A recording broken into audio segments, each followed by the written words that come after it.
Do you think the video of Ghislaine Maxwell walking around free in France that started going viral yesterday is real? Even if you haven't seen it, stop this video and put your response in comments if you think it's real. Or if your intuition would be that such a video would be real if you haven't seen it. Now, if you don't think it's real, is it because you think the video is real, but it's just some lady that looks exactly like Ghislaine Maxwell? She didn't react as if her name was Ghislaine when he said it, if that was even part of the video. Do you think there's some part of it that's fake? Do you think the video itself is AI? Why do you think it's fake if you think it's fake? Go ahead and put your answer in comments. Now, let's talk for a second. Reason I'm bringing it up is I saw a Park Rose Permaculture video about that video, and she's definitive that it's fake, it's AI. That's the title of her video. But it takes 4 or 5 minutes before she even brings that video up. She spends the first time saying that, her audience has sent her all these videos. And there's a lot of different versions about a fake story apparently out of Canada about fines on airspace or something like that. But many different people, or, presentations of people, are saying the exact same words about this. So when you hear them saying the exact same lines, it reminds you of other campaigns that, the KGB or Timu KGB, FBI have put out there, where they just do different versions of something.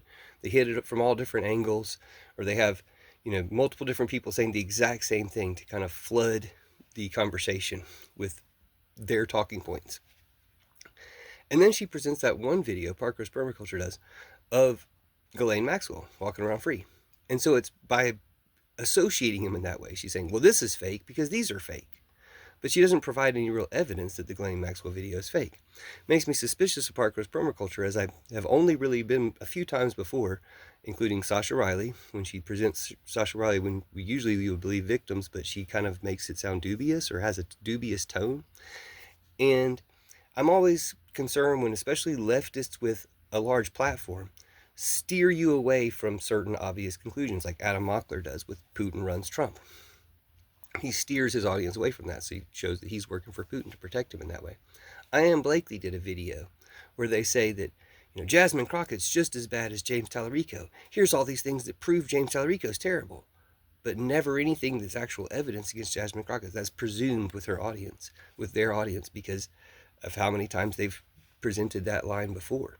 And it's concerning that people that they get you to trust have certain areas where they're trying to tweak or micromanage the PSYOP to keep people, basically show that they're on the fringes of that same agenda that they claim to be against, which is very disappointing and maybe a mistake in some ways. Maybe I'm reading too much into it, but still something to look out for.